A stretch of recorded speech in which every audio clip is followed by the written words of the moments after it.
About a month ago, my 5-year-old son Luke became obsessed with an old teddy bear. It was falling apart, one eye missing, stuffing leaking out, but he refused to let it go. He called it Mr. Bear, though he never named it before. My wife and I decided to throw it away while Luke slept. The next morning he woke up frantic. "Where's Mr. Bear?" he screamed, terrified. It wasn't just a normal tantrum. Luke was pale, shaking, like something terrible had happened. He kept saying, "I have to find him. He'll be mad at me." That night, things escalated. Luke didn't sleep. He started whispering to someone, pointing at the closet, saying, "He's here." I found him wide-eyed and sweating, clutching the bear's old ribbon. I know I threw that bear away, but the ribbon was back, dirty and frayed, wrapped tight around his little hands. I tried to take it, but Luke screamed, "Don't. He's watching." Later that night, I woke up to scratching. I thought it was the wind, but the sound was coming from under my bed. I leaned over, heart pounding, and saw a hand, long, pale fingers with jagged nails, reaching out from beneath the bed.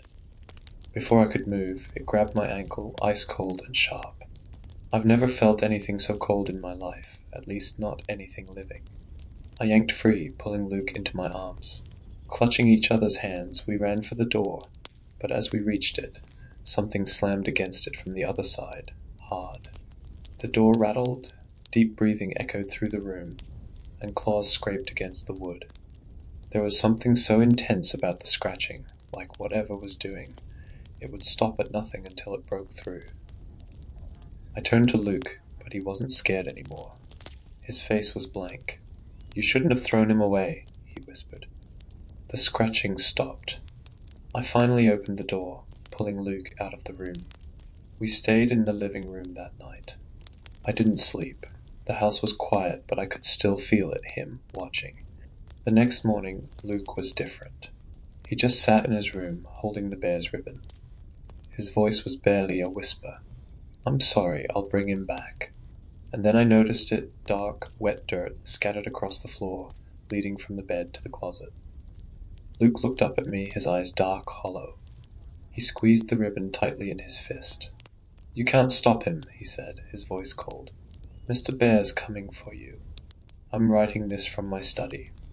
The house is quiet now, too quiet. Luke hasn't made a sound in hours, and I'm too scared to check on him." The ribbon, dirt, the hand. I can still feel the cold grip on my ankle. I've locked myself in here, hoping it'll be enough, but deep down, I know it won't be. The scratching has started again, faint at first, but it's growing louder. I hear it coming from under the door, and I know what's next. There's no escape. I threw him away, and now he's coming for me.